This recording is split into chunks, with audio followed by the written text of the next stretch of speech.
Get this going. Coming up today, one of the best stories of this year's draft. How high can Shaquem Griffin go off the board? And Lamar Jackson threw under center all day for his pro day. Our guys will tell you why he is a first-round quarterback. And this is a football show. We know that. It's called NFL Live. But a little baseball last night. Giancarlo Stanton, 2 home runs in his debut with the Yanks. We're going to look back on some of the best debuts of players that changed teams in the NFL. So we're going to steal from baseball a little bit and bring it to some football action. Hi, everyone.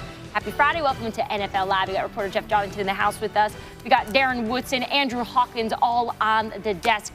I'm Diana Rossini. March, it's almost over, guys. We are 27 days away from the draft. And social media still our best tool to use when we want to know how players really feel. Let's take on Le'Veon Bell, for example. Posted this message on Twitter last night. It's so hard to be a hero in a city that paints you out to be a villain. Just a few weeks ago, he was singing the praises of Pittsburgh, too. Well, he's obviously very frustrated, and it feels like we've been through this before, guys, because you know what? We have. Bell held out of training camp at the preseason last year, reporting to the team on September 1. Even though he showed up 9 days before the season opener, Bell finished second in scrimmage yards last season. He scored 11 TDs. He was rewarded for his efforts with a franchise tag earlier this month, after which Bell threatened to retire without a new contract. So, obviously, he's still very annoyed. He's certainly sending a message. So, Darren, I want to start with you. What does this mean right now at this point in terms of these negotiations? Well, I think he's sending the message to the fan base, and that's not the message you want to send right now. You look at Le'Veon Bell, as great as he is as a football player on the field, you're talking about the Steeler fan base, and the Steeler fan base are going to take it personal when you start making these accusations saying, well, you're treating me like the villain. Well, to them, they're not making $14 million a year. So I think Le'Veon Bell needs to take a step back and think, hey, listen, everything should be directed at the organization. Everything should be directed between he and his agent, have a discussion, play the good cop, bad cop, get the deal done somehow, some way. But when you start throwing out these tweets out there, the fans are going to take exception to this rule. Aren't you all surprised about his self-awareness here? I thought Le'Veon has gone through that before. Get off your Twitter mentions.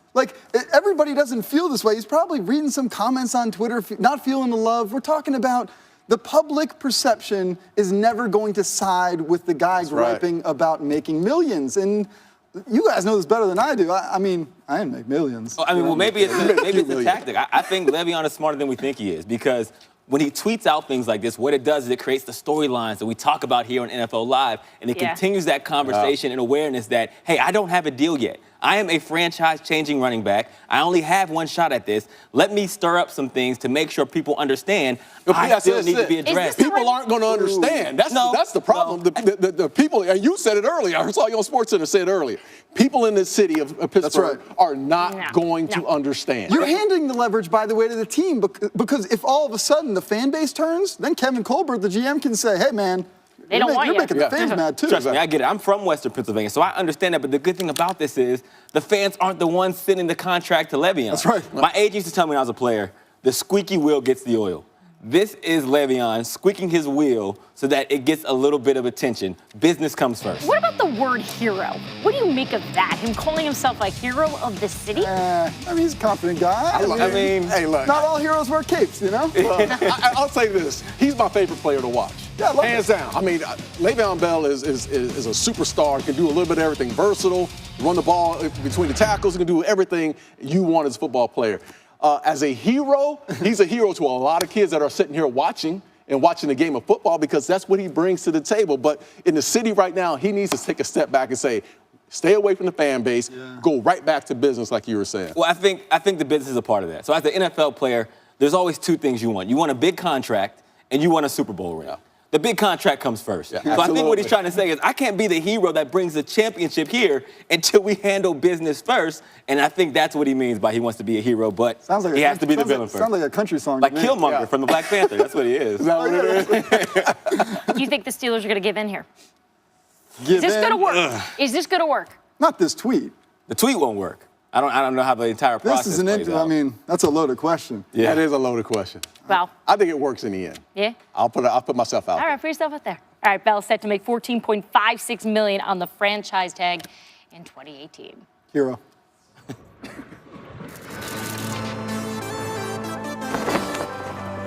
Deep in the heart of Texas, an oasis builds.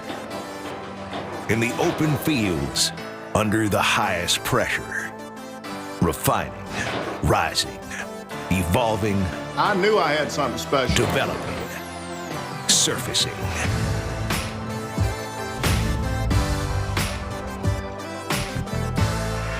We're seeing one of the best quarterbacks in the country. A star in the making. Lamar Jackson is the best player in the country, hands down. I just go out there thinking, man, we got to score. If the ball is in my hand, I'm going to try to get in the end zone any way possible. The winner is Lamar Jackson of the University of Louisville. Lamar Jackson, of course, the youngest Heisman Trophy winner. This year is going to be a great year, not no good year. We had a good year last year. We're going to try to have a great year this year. What a hurdle by Jackson! Highlight reel touchdown! You know it's coming and you still can't stop it. Now, they're ready to be unearthed, unveiled under the bright lights of the big stage. The Lamar show continues. Michael Vick tweets that Jackson is 5 times better than what I was at VTech. I'm the field journal. I take action, lead my team to victory. Well, it was pro day at Louisville yesterday, and can you guess who the main attraction was? Yeah, that guy, Lamar Jackson, the former Heisman Trophy winner. He didn't run the 40-yard dash. He didn't do any agility drills, and remember, he didn't run that 40-yard dash at the NFL Combine just about a month ago now. So he also hasn't hired an agent. He's been represented by his mom. Here's a quarterback with Andre Ware. You certainly looked agile and light on your feet, and the ball's jumping off your hand today. Tell me some things that you wanted to work on, or that you've worked on, that you want to come out and showcase today. Well, prove, I can throw in the pass from under center. I guess, my center helped me out a lot. He came down from Florida, came down, helped me out to Bayou Hughley. I just felt I needed to show them guys I can throw each ball, from under center. That's Good stuff. There have been some naysayers, obviously, and you've heard the critics and things of that sort. Do you think after a performance like this that you finally put those things to rest? Well, no matter what you do in life, it's going to always be naysayers. No matter if you, prove them wrong or whatever, they're going to still have negative comments. But I just felt, I came out and showed them guys I can play from under center. Good stuff. Is there a team or a scenario that fits the game of Lamar Jackson? I feel I can compete with any team. They put me out there, whoever hire me, I'm going to show them. Yes, That's sir. the good stuff, man. Enjoyed watching this, and I tell you what, I had goosebumps watching that ball come off. Yeah, wish I could spin it like that back in the day. Good stuff, man. Yes, no doubt. Yes, sir. All right, buddy. All right, well, Kuiper's mock draft 3.0 came out this week. Mel's got the Browns kicking off the draft with Wyoming quarterback Josh Allen. Sam Darnold will fall to the Giants at number 2, and the Jets would wind up with UCLA's Josh Rosen. Now, 4 of the first 5 picks are quarterbacks. Denver takes Baker Mayfield 5th overall. Mel also has Lamar Jackson to the Cardinals at 15. So, Jeff, I want to start with you here. Jackson's management of the draft process here, what are you hearing? Well, it's interesting. So you mentioned it. There's an obvious underlying narrative here that he's not represented by an agent and that he's represented by his mother. And generally speaking, within the media world, that doesn't go over well because a lot of agents try to substantiate what they do. They're going to tell reporters that this isn't going to work for him, and ultimately that's going to get out to the public. In this situation, though, it does feel a little bit odd because teams are also increasingly concerned with the way that Jackson is handling this because they're having trouble actually getting in touch with him to actually schedule meetings. I reached out to a number of different teams yesterday and found 6 different teams who said they're having difficulty getting a call back from Jackson, to the point where not only is he just not returning calls, but they feel like he's actively dodging them. It's strange. I don't want to try to, I'll let you guys weigh in on the opinion side of it because I don't want to necessarily criticize him because maybe he's just got his own strategy here and he doesn't want to waste his time with teams he doesn't feel like are ultimately going to draft him. That's what I mean. And like you said, if the teams are saying that's one point. But in the age of social media, in the age of cell phones and email, to think that you can't get in touch with somebody just seems far-fetched. They're trying. So maybe it is the fact that Lamar is like, hey, I'm not going to go through this process with this team. I don't want to play in that team. That's not the right system for me. Now, whether or not that's his call to make is a different story. Yeah. But my concern is less that he doesn't have an agent and more that who is coaching him at quarterback. Because watching his pro day, I think he showed he can throw every pass. He has an incredible arm, but some of the technique stuff, some of the footwork stuff, like hitching up on a 3-step drop slant, which is what you cannot do in the league, it makes me question who is coaching him from the quarterback position and helping with his development and maturation in this process, because that's going to be one of the real question marks as he transitions to the league. Yeah, and I think that's the big question mark right now. That's why, he's probably like, I'm not going to run a 40 because I'm fast, exactly. my athleticism, but he's got to show those type of things in this pro day. He's got to be a guy that can show you his footwork, his release, the mechanics of being a quarterback, a drop-back quarterback from the position. That's what he needs to show.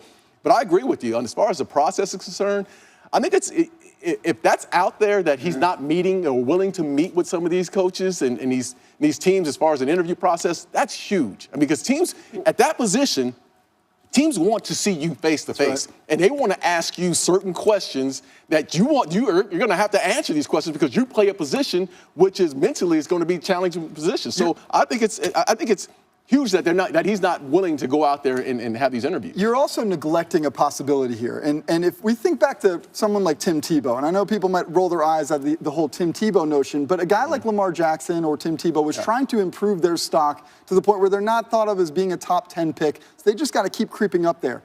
Tim Tebow met with Josh McDaniels, and the rest was history, so they said. There was magic in the room. Right. They fell in love with each other. And ultimately, Josh McDaniels helped reach up for him to get him at the Denver Broncos. It didn't work out, so it's not the best example. But my point is, in these pre-draft meetings, magic can be made to the point where a team that didn't expect to draft him ultimately does. And I think that there is a level of importance on some of these meetings that maybe Lamar Jackson right now might be overlooking. But again, it's a personal preference, and ultimately it's about what he does. And when your job is to get drafted. That's right.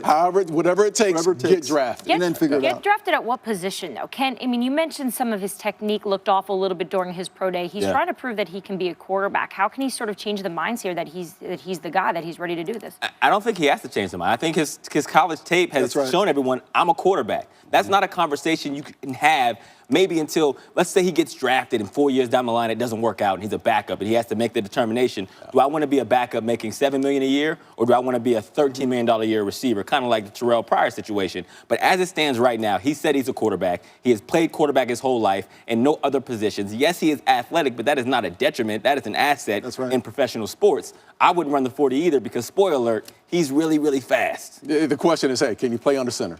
That's the question. Listen, this kid has been playing one position all his life, and that's the quarterback position. I don't see why we should be having a conversation about him playing wide receiver or defensive back or whatnot. He's won the Heisman Trophy playing that position, which is a quarterback position. That's where he's going to play. I firmly believe that's where he's going to play in the NFL for his entire career. He's going to be a quarterback. And to play devil's advocate of what I was saying before, ultimately he just has to get in a building. Maybe he loses out on a little bit of money because his draft stock falls around or something like that. But look, the money's made in your second contract anyway. Get to the right place, get in there, show them you can play quarterback, and you'll make a long living in this league. So ultimately, these several months, they're important. Yes, they are, but he'll have his time to prove it. That's right. Yeah, a little life lesson, too. Call people back. Let them know. Don't leave people hanging. This applies to football and everything else. Are you trying to say something? Are you saying something? I texted Darren yesterday. He didn't text me back, so that was a shot. All right, so to come on NFL Live. Our first headline comes from SI Now. The tweet reads, "This is how we gotta end this?" Malcolm Butler reveals what went through his mind on the sideline of the Super Bowl. Here's what Butler had to say. It was times when I was on the sideline, I just wanted to go up and, say to Belichick or Matt Patricia and just say, this how we gonna end this. I grew up in the Patriot system, and I'm a well-mannered guy. I respect my authority, and I just couldn't ask them for something they didn't want to do. I just was doing my job. I was close to going up there and saying what I wanted to say to Matt or Belichick, but I just stayed in my lane and just did my job, man. I really wanted to go ask him, but I didn't. You can watch the full Under the Cover episode on Sports Illustrated TV, available now on Amazon channels now. We welcome Jeff Darlington, Darren Woodson here with us. So, guys, I hear the sounds here. What was your reaction when you saw that? I mean, people, playing in that game, I played in it 3 times. That's an emotional day. Show off. Going in, I'm just serious. I mean, it is such an emotional time because you live and dream to play this game and to play that at that level, at the Super Bowl. And as a kid, that was my dream. And to get in that game and then be put in a situation that Malcolm Butler was put in before that game, thinking he was going to start, thinking he was going to play a huge role in the success of this game. And then right before the national anthem, you get told that you're not playing. Would you have said something to Oh, Belichick? absolutely. What would you have said? I don't know what I would have said. I think I would have been in shock like Malcolm Butler because you just don't know how to handle a situation like that. You expect to play. And you've been taught all your life, it's game time, I play, I'm a starter. And for Malcolm Butler, sit through that process, man. That's heart-wrenching. That's the part that really still bothers me about this story. Like, I get the genius of Bill Belichick and that he gets the benefit of the doubt when it comes to these decisions. Yeah. I just don't understand still, because there's been no explanation from his side, and maybe he doesn't feel like he owes it to anybody, why he was even active for the game and why he didn't know about the plan beforehand. Yeah. Were they afraid of leaks to the media that it would be a competitive disadvantage? I don't know, but I feel like they owed him enough for what he had done for the organization to at least man up and explain him. And from what I understand, they rode him pretty hard the last several weeks of the season and into that Super Bowl. And it just, and it's really weird. Here's what amazes me, too, because I've had other head coaches asking me, like, hey, do you know what happened up there in New England? The fact that we are now at the end of March, it's almost April here, we're getting close to the draft, and we still don't know. No. I get it. Belichick doesn't care. I mean, that's fine. He doesn't care that we don't know. He doesn't care that we're even discussing it. Whatever, that's fine. I just think that that's not the way to treat human beings. You don't. You don't treat guys that way, especially in that moment. I mean, listen, a regular season game, if you have situations like that, but this moment when you have, it's not just about Malcolm Butler, it's not just about Belichick and Matt Patricia. You're talking about 47 guys who dressed out for that day. That's about Tom Brady. It's about Tom Brady. It's about the rest of those guys winning one game to go down in history and not to have one of your best players out there. Yeah. Ridiculous. Crazy we're still talking about it, but good luck to Malcolm. Yeah. Unbelievable. Someone find out. Go find out. All right, our next headline comes from ESPN.com. Case Keenum or not, John Elway would consider quarterback with the number 5 pick. So that's the headline. So Jeff, what are you hearing in regards to the Broncos' plans for the number 5 overall pick? I'm hearing that John Elway absolutely would consider taking a quarterback with the number 5 overall pick. And I think when we look toward first the past couple of years when Elway realizes maybe the value, ironically, of the quarterback position that he played, he really does want Case Keenum to come in there and be the starting quarterback. We've seen this time and time again, though. Go back to Matt Flynn in Seattle, and all of a sudden you pick up Russell Wilson, training camp rolls around, and boom, Russell Wilson's your starter. What's most interesting about that number 5 pick is that Cleveland holds 1 and 4. So in theory, if we're talking about 4 top quarterback prospects, one of them is going to be available at 5, and Elway is going to have a decision. And that's the question mark right there. Is that going to be your guy, the guy that you covet? Is he going to be there? And it could be, Darren. Like, we don't know who's going to go where, right? Exactly. And that's the question. We still don't know what. They should take a quarterback. I think if the quarterback that they want, that they're coveting, is right there at that number at 5, you got to take him.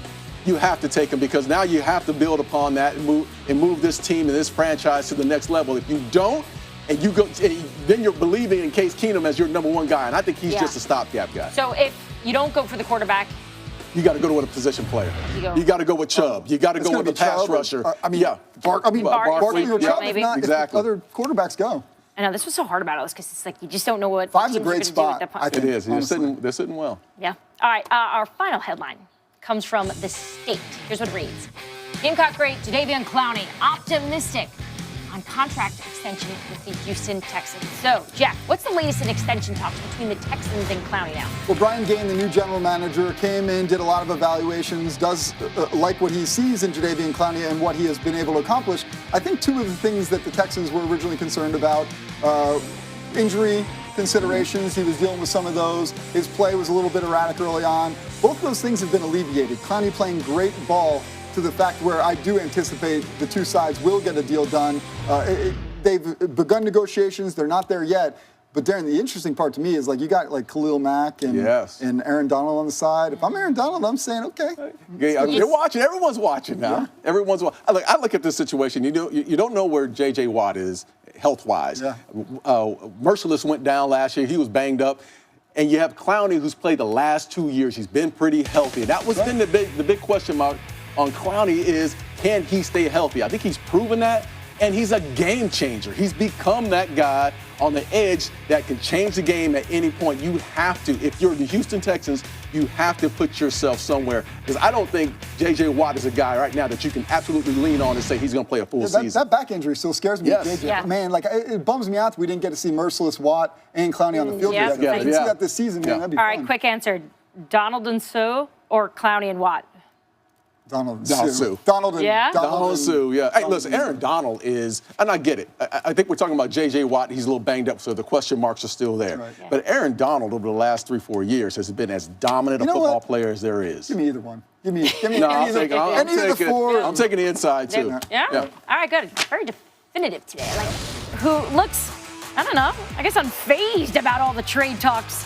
This was on Jaguars wide receiver Shane Wynn's Instagram. Oh, Beckham, he's such a good dancer. He's dancing to Flip De Niro's Leave Me Alone. Funny song choice, I thought. Perhaps more than just a coincidence, though. The song called Leave Me Alone. Aaron, I know you know it well. Yeah, I know. So Todd Gurley was asked about Odell Beckham Jr. recently, about coming to the Rams, and the LA Times reported that Gurley said this. He said, if we had a man, it would be awesome. I'd be happy. Goff would be happy. McVay would be happy. The owner would be happy. The whole team would be happy. Everyone's happy. I'd be happy. I mean, who wouldn't be happy to have Odell Beckham Jr. As an offensive weapon? So with that, we're going to play a little game here. A game we called The Percentage. So, The percentage. and I just named it that. Not very creative. So I'm going to ask each of you guys, what do you think the percentage chances are of Odell Beckham Jr. playing for the New York Giants week 1 of this year? So I want to start with you first, Hawk. Yeah, I'm going to go. So here we Put that go. little down I need a little technical help here. Yeah, go. Here we go. Up there, up top. Jeff, can you help the man out? There we go. That's how You competitive. think I know what I'm doing? That's That's Jeff it, being yeah, that's competitive. 100%. He I'm figured going it out pretty 100%. quick. All Yeah, right. So you think there's this whole trade talk and the flirting, so to speak, from other teams is? I think it's all a song and dance. I do. I think the Giants potentially trading him and then setting a price so high that no one can come close to it is them just trying to scare him and maybe lower the price a little bit in the negotiations. But Odell is such a special talent. Like, for me as a wide receiver, he's number 1 for me. It's him 1A, Julio 1B, and Antonio 1C. Give me any of them, but those aren't guys you ever let out of your building. Okay. I'm going to say, there we go. I'm going to say 70%. And I changed because at one point I was at 100%, but then when you start Like thinking 5 about minutes it, ago. yeah, I changed. I can't change my way of thinking. So look, I look at it this way.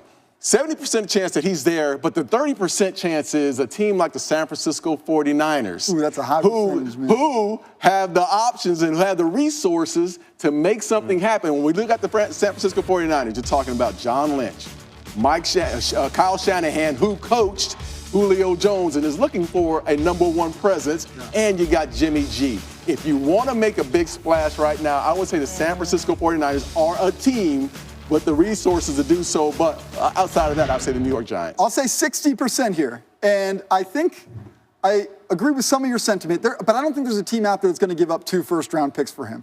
I think the outlier here is Dave Gettleman. Gettleman has proven in the past, the general manager for the Giants, that he plays hardball. Don't forget, he rescinded the tag on Josh Norman when he was with the Carolina Panthers, ultimately making him a free agent when he could have just had him under the franchise tag the following year. Did Gettleman learn from that? Because the next year they struggled in the defensive backfield. The question is, if Gettleman didn't necessarily learn from that, I think he'd be willing to say, we're moving on from Odell. We're going to not delay the inevitable. And that's my question about Gettleman is this, the GM for the New York Giants is this. He was in Carolina. He made that situation, had that situation with Josh Norman, let him go. Is he the hired bad guy? Because now he's already let JPP go. He's gone. He knows he has to make a big decision on Eli Manning, which is coming up, and now it's Odell Beckham. And is he the guy? And to your point.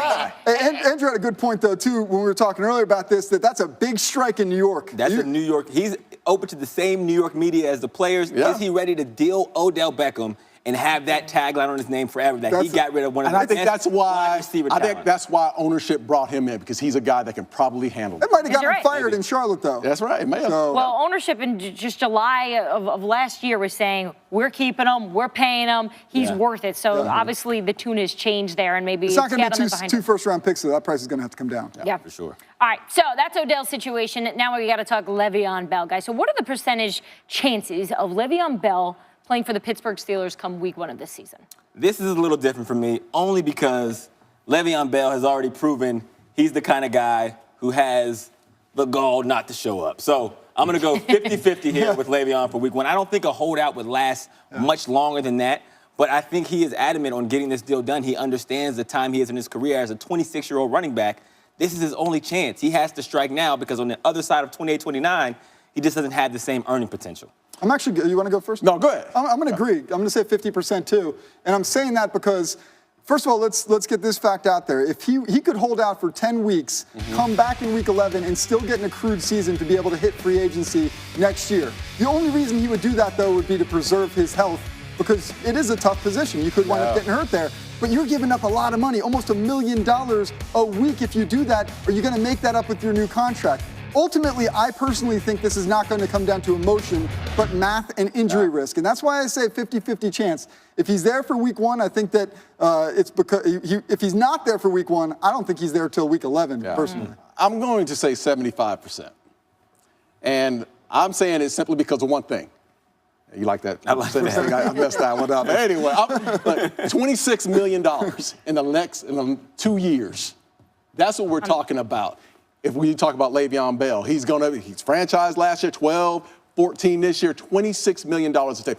There's not a running back in football right now, or how many players in football are making $26 million in 2 years? Right. I think Le'Veon Bell is looking at this as my window of opportunity is closing. Yes, he's going to miss all of training camp.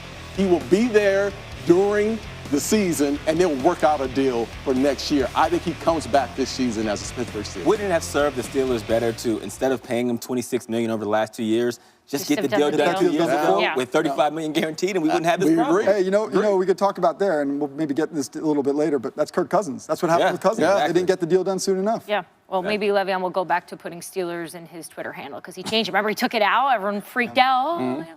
All right, a little too much social media for me. Love it. All right, so we talked about this season coming up, but really the following season is in question too, because could be tons of changes, obviously trades and contract situations. So let's go back to our original game here, with percentage chances here, that Odell Beckham Jr. plays for the Giants week 1 of 2019. I'll go again. All right. And this might be a shocker.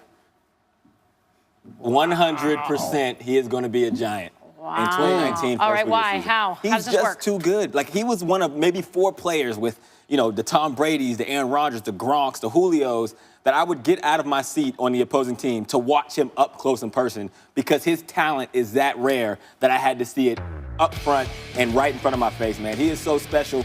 You can't let those guys leave the building, and I think the Giants know that. Hawk, are you buying that he's a distraction in New York for this locker room, that his behavior, his emotions are just too much for this new regime? I'm not buying that. I mean, I know there's antics. I know there's emotion. I know he gets passionate when they're losing, or passionate when he's not getting the ball and being able to make a difference. But really, for the most part of it, I think it's water under the bridge at this point, because everything he does on the field, it doesn't affect. He's not in the drug program. He's not getting arrested. That's right. I mean, he's making bad headlines, but again, what are we talking about? He is the best wide receiver in the league, and he should be paid that way. Oh, I agree. Listen, I'm going to go 50-50. That's how I'm going to cut it. I think that would just be 50%. There you go. Oh, I thought you were going 50%. Please. Okay, anyway, I look at Odell and I say, look, the question mark, the wild card is Gettleman. How does their relationship work out between Odell Beckham and Gettleman? And again, we go right back to, are there other teams that are willing to come up and find a way to get him? These two teams, Odell Beckham needs New York City. New York City needs Odell Beckham. And the only other market I can see Odell going to would be Los Angeles, because he needs a big market. I think those are the two teams or situations that are there. So I think it's a 50-50 chance. If Gettleman and Odell can come and get their differences done, this deal gets done. So I'll say 75%. I think I've been all over the map today in thinking in my head. I think actually I was below you before, and now I'm above you. I completely agree with the market aspect of it, that there are very few markets that will make Odell Beckham considerably happy. But it all comes back to the trade compensation. If they don't get the trade done now, I think that a deal ultimately does get done with him. He will be back. And really the reason I say that is because a team is not going to give up 2 first-round picks for a player that ultimately they're then going to have to give a monster contract to. The best part about drafting players right now is that you get them for 5 years for very cheap. If you give up 2 of your first-round picks and then have to pay the guy a ton, that's just counterproductive. I don't see a team ultimately being able to pull that off. If Gettleman is just fed up with him, and that's why I'm leaving that 25% margin there, he ships him out. But really, I do think cooler heads will prevail. You've done a lot to convince me of this. Can I ask you this, Hawk, though? Yes. Odell knows what the reports are right now, that they're not technically shopping him, but the doors are open for a trade. Odell opened that door, though. That's not the Giants. Is there going to be an issue in terms of their relationship now, like we've seen in Washington with Kirk Cousins, let's say? Do you think this is going to be a problem for them? I think there would be no issue with Kirk Cousins in Washington if they would have given him $100 million. Anybody who gives me $100 million, everything else, we can move on. Water under the bridge. So, as soon as they give this man a contract, we're going to have a happy Odell. A happy Odell is a great Odell. Exactly. I totally agree. I totally agree. Is that true? Yes. Yeah. He gets paid, he's fine. I think, listen, I don't think when you talk about the players in that locker room, we're not getting the same feedback. We're getting about feedback of he's a great teammate, he works hard, he shows up, he does everything on point. I think when we look outside in, we see all the antics and the social media stuff, and then we make this assumptions about him. Inside that locker room, the players love him. Works hard. He does. That's true. When I wake up in the morning and I see myself in the mirror, that's the only person that can stop me from doing anything that I want to do. Me being here is changing the world already. Shaquem Griffin is the fans' favorite underdog in the draft, but that doesn't mean he's a sure thing. We'll talk where he could land coming up next. Out for scouts at his pro day. You know, he has certainly become a favorite, especially after the NFL Combine, which we saw him post up 20 reps on the bench press, clocked at 4.38 for the 40-yard dash, which was a record by a linebacker. Here's Shaq with our Josina Anderson yesterday. So we are here with Shaquem Griffin right after his pro day here at UCF, and I want you to tell me how you feel like it went today and the things that you were able to do today. I mean, I think it went pretty well. I mean, I got a good jump today in the vertical. I mean, I got a chance to do the DB drills and show them what I actually can do. I did the 3-cone, the L drill today. They said I touched down with my left hand, so I had to redo it, and I ended up going faster. So that's a good thing. You know, they tell you to do it again, and you go faster. You know, there's nothing wrong with that.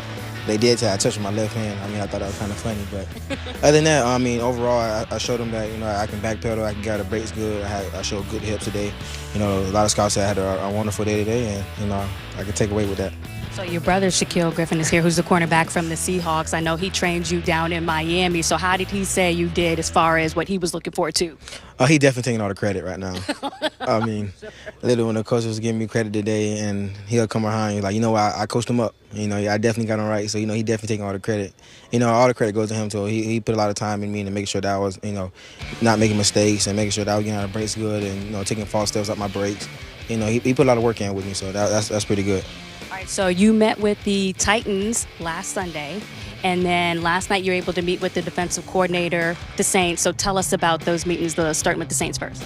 I mean, I think the meeting was overall, it was good. I mean, they gave me a chance to kind of, you know, get a feel for them, you know, just hang out, you know, talk to them and just, you know, just be normal around them. I ain't have to show too much, and, you know, we watched film, went over different plays, and wanted to see if I knew football, and, you know, I know a lot of football, so, you know, I think I give myself an A on that. He said I did a pretty good job with, you know, knowing what's going on and knowing football and being able to comprehend their plays and stuff. So, I mean, overall, I think it was 100% for me. So what is next for you after this process? You got that 4.38, that stands at the combine. No one's taking that from you. You did your DB drills today. So what do you feel like you showed, and what's next? I mean, I feel like I showed everything they wanted to know. You know, I can do linebacker drills, I can do DB drills, I can move around fast, I can run fast, and I can jump high. I mean, I think that covers it. I think I'm done for the most part when it comes to, you know, combine training or pro day training. It's time to get back in football shape and, you know, get some more running in and lifting weights. Time to get drafted. Oh yeah, no doubt about that. All right, good job. We appreciate your time. Thank you for having me. No problem. Back to you guys.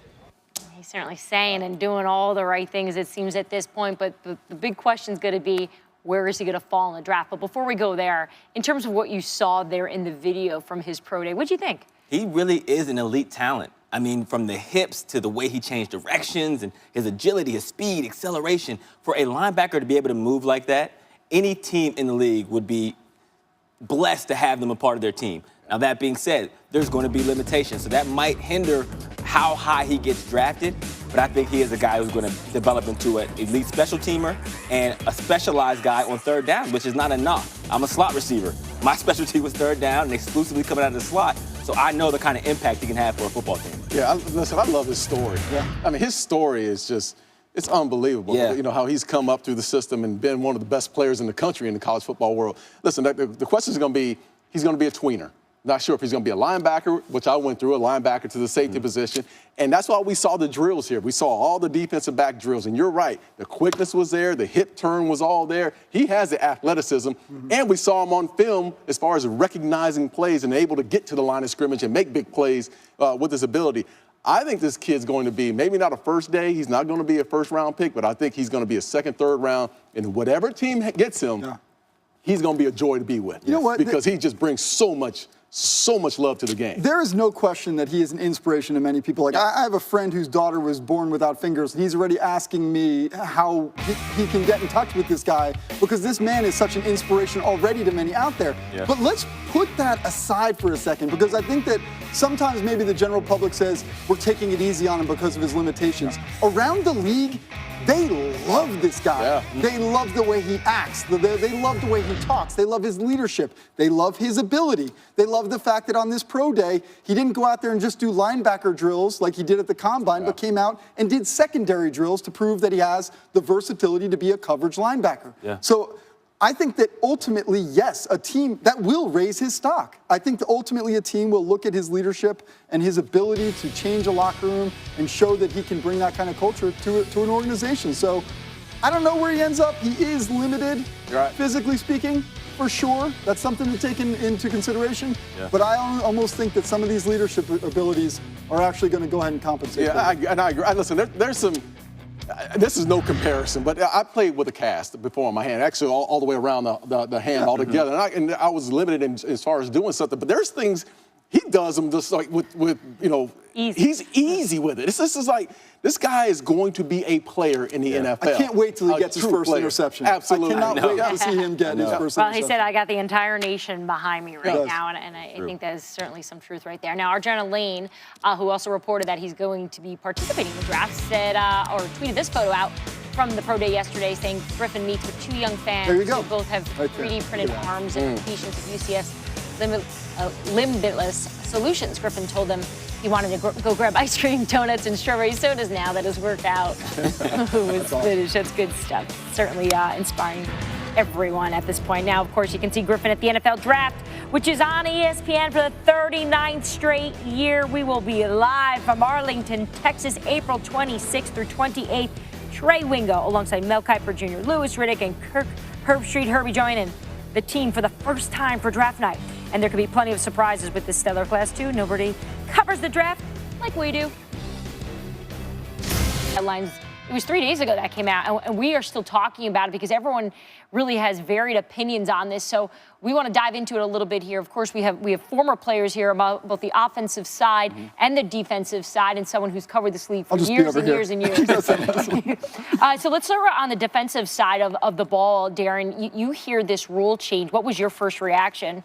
I think it's basically what they've been going through with as far as defensive players for the longest time is we've been taught over and over again, whether it be league officials or coaches teaching you how to hit and see what you hit. So I don't think it's that big of a deal for defensive players. Now, the severity of it as far as ejections, if the rule is written and they police the rule like it's written right now, the severity of it changes. But as far as players, the defensive players, they've been taught the same thing for the last 10 years. See what you hit. Now, there's going to be accidents. You're going to have situations where guys are going to, put their head down and they may get, fined or suspended. But we've been schooled on this for a long time. Offensively, they have not.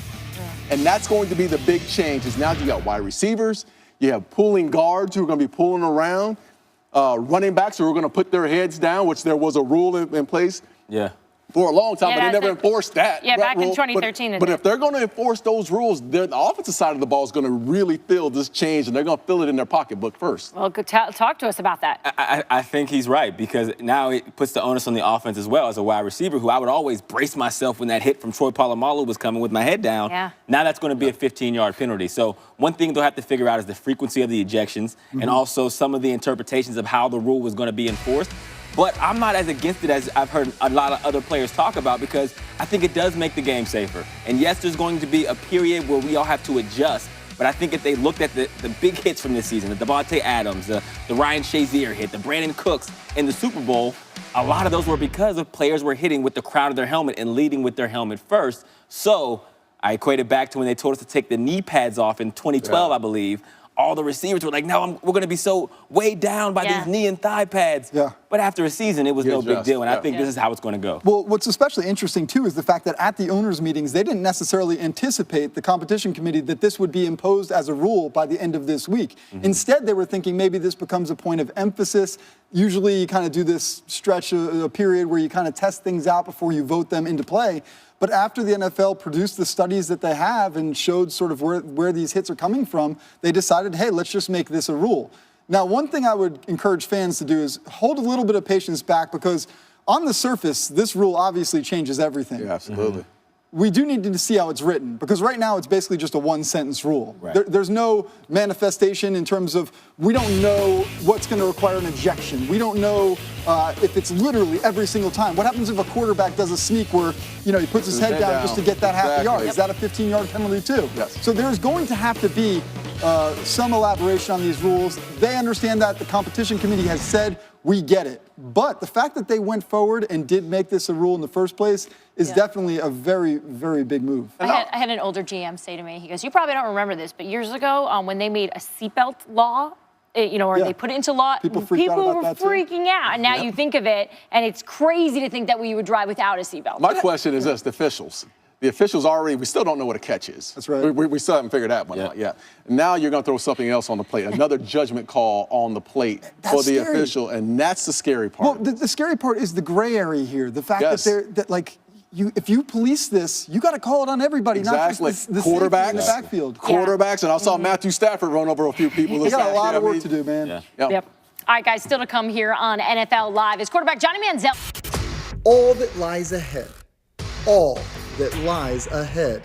4 simple words, one innocent wonder about a kid from Kerrville, Texas, preparing to set out on a strange and treacherous path. It's a work in progress, and it always will be from here on until I graduate in college and maybe go on to the next level. So always try to get better.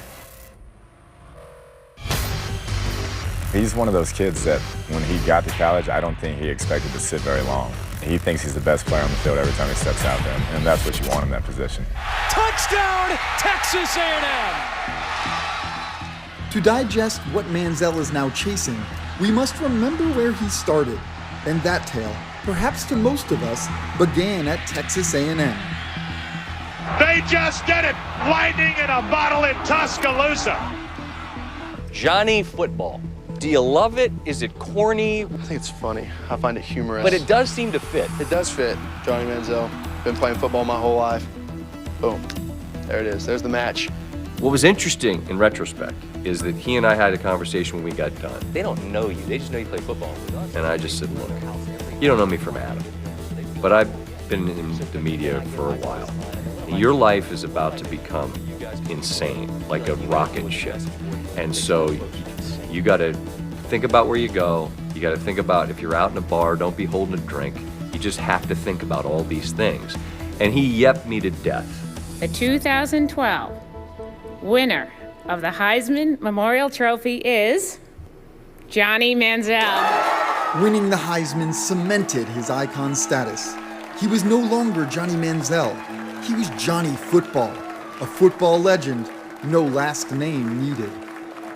What kind of things could I do to use this as not only a platform for me to meet cool people and do cool things? This right here has put me in such a big position to change people's lives forever.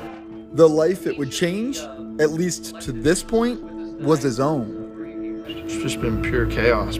After the Heisman, they said it would never be the same. If I was a kid and I can sit courtside, I would. And I can go listen to Drake's Take Care be recorded and get it early, I would. And I often felt like if Johnny Manziel's artist and best friend was John Mayer, it would have been viewed a little differently. There would be no easy listening for the kid from Kerrville. By 2014, pro football was waiting, and the incidents were piling up. And I can remember going back pre-draft and hearing other teams saying, you are aware of these personal issues, right? You are aware of these habits, right? You are aware that he's doing some things that he shouldn't be doing, right? Just overslept. I made a mistake and didn't wake up in time when I should have. You would have screwed up the same as him. If it was you, and you were 19 years old in College Station, Texas, and the football gods touched you and made you him, there's one Tim Tebow. There are a million Johnny Manziel. It's real easy for people to be judgmental or otherwise when it comes to him and say, oh, I wouldn't have done that. I bet you would have.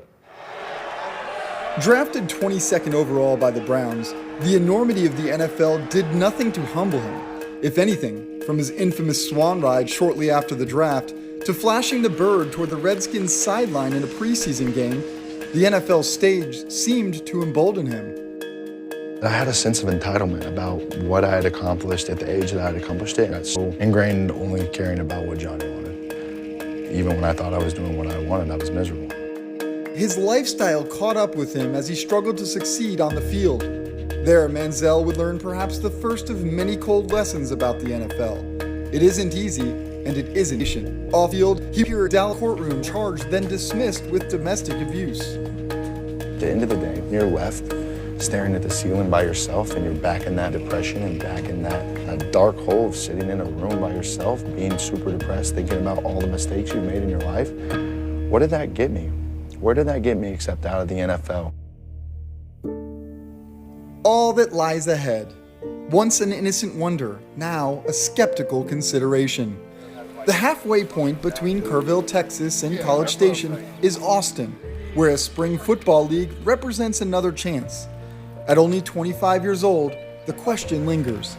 Can Johnny Manziel shed half of Johnny football? All the on-field electricity, no baggage off of it. I think there's a curiosity about Johnny Manziel. There's certainly a need at the position. Do I think that some teams will at least be monitoring him in the spring league and seeing how he does? Absolutely.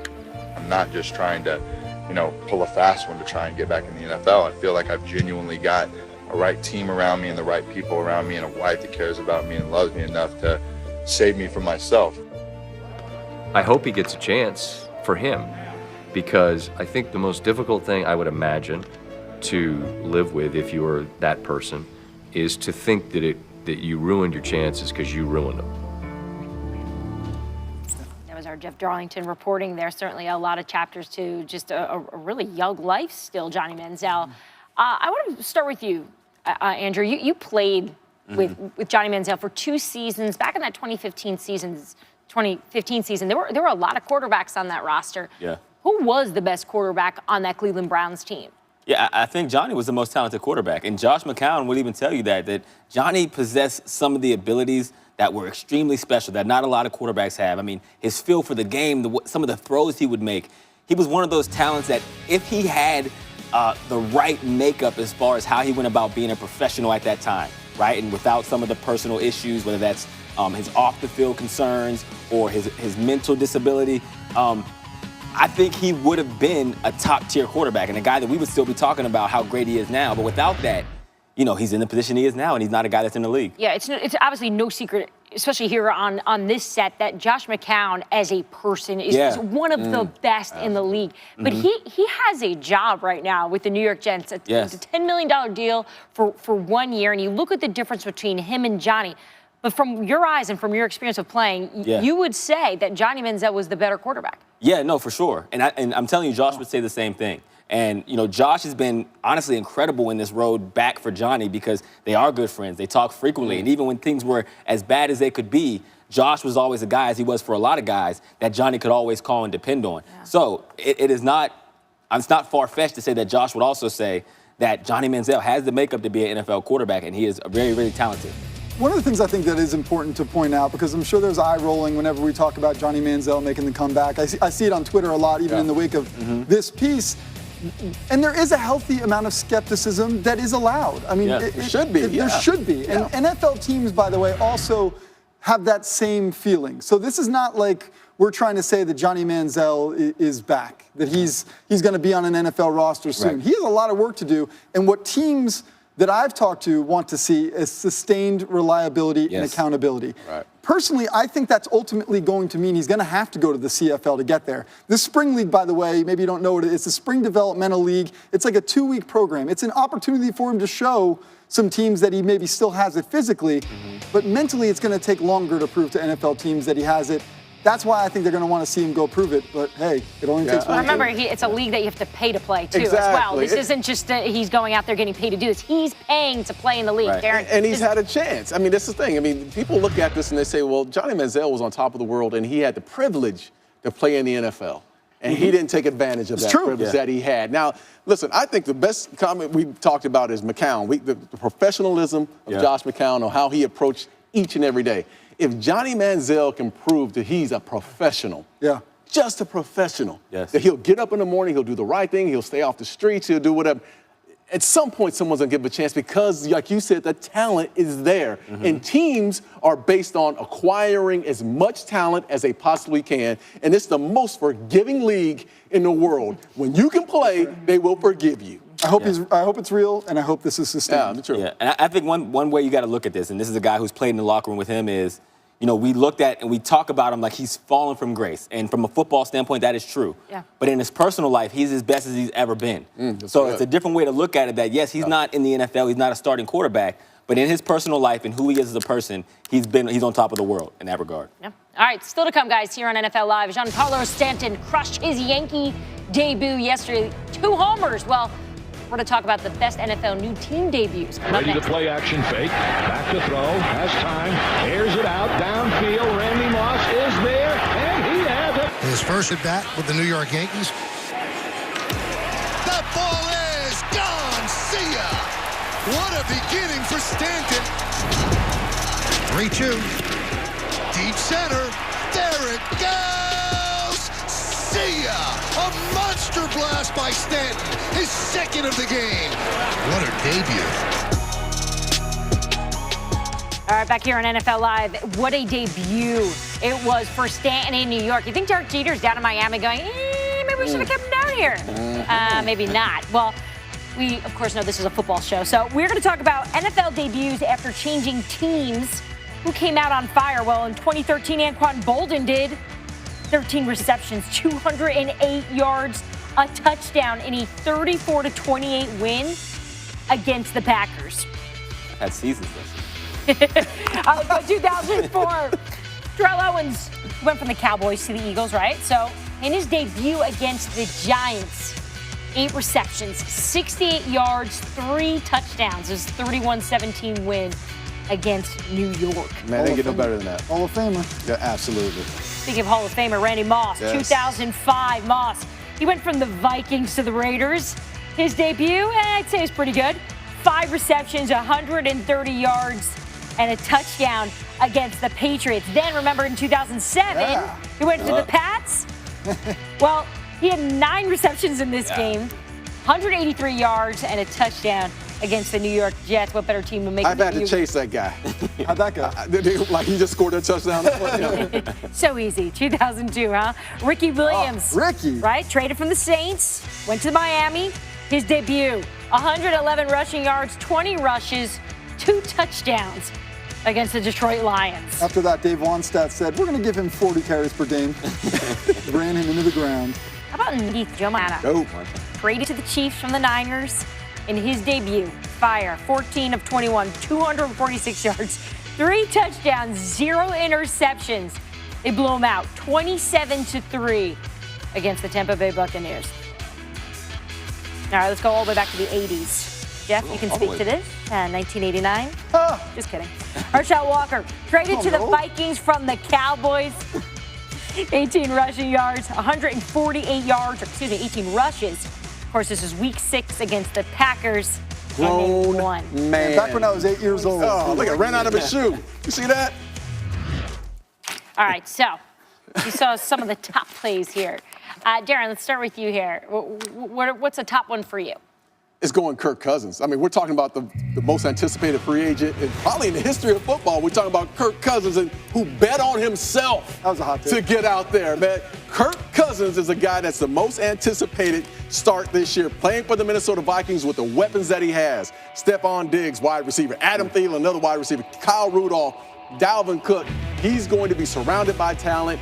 Can he take them to the next step, which is the Super Bowl? Hawk, you're most excited about which debut? I want to see Richard Sherman and the San Francisco 49ers. You know, it goes from a rival within the division. I think more than what he brings as a player, he brings a mentality to that defense. There's so much excitement around that franchise. Jimmy Garoppolo, they're making all kind of moves in free agency. This is what I'm most excited about. Well, I love that, but I want to see how Sean McVay, my man, handles this Rams defense with all these alpha male personalities. Ndamukong Suh, Marcus Peters, Aqib Talib. I'm not taking just one player. I'm taking the whole defense because all of a sudden the Rams are loading up, but they're loading up with some big egos.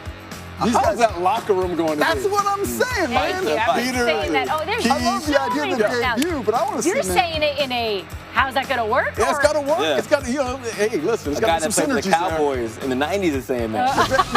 That is a great point. What are you trying to say, man? I'm just saying, y'all had some personalities yourself. All right, guys, it's been a busy week for us here on NFL Live. We'll give you the best of it next. Party. Get it. They have the dog pound, not the downward facing dog. That's actually Josh Rosen. Don't get it fooled. To come back, they're back. The Hasselbeck brothers are here. Matt, we'll start with you. Josh Rosen. Tim. You know who's jealous? Your third brother, Nathaniel, right now, who's watching. He's actually lucky. Does your mom do that? Does she mix you up? No, just you. Oh, you got the button. Yeah, I have a button here. I'm prepared to use it. Listen, I have panic on this one. You're trying to make a good, valid point. Tim is not paying the appropriate amount of attention. You need the button? I can help you if you need it. You see what they're trying to do already? I'm going to disagree again. I'm going to say panic, okay? You want to be wrong again? Even though he looks like Eli Manning in a Jets jersey. Is your football moving my football? Yeah, true. That's right. But Teddy's looks much better than mine. That's actually Josh Rosen. Don't get it fooled. Look at my boy. That is a party. Get it! They have the dog pound, not the downward facing dog. That's Tommy Bahama, and what'd you say that was? Bobby Bermuda? Bobby Bermuda. Guys out, Matt guys Patricia. out. Playing in that game, I played in it 3 times. That's an emotional day. Show off. You think about quarterbacks. Quarterback. Quarterback. I'll sell it Mine's to you. for sale. Right now. I don't know which one is for sale. Yeah, here we go. I thought you were going 50-50. Please. That's about it. A little too much social media for me. Who's missing? Oh, I was going to say Josh McDaniels. Is it too soon? Ooh, that was a burn. We were looking at the pictures and saying what coaches weren't there, and we were naming all 3 of them, and Matt said, Josh McDaniels. Oh, wow. He wasn't there. Okay. I said, let the heels I love it. All right, guys, that'll do it for us here on NFL Live. Thanks for watching. Next, the high school basketball national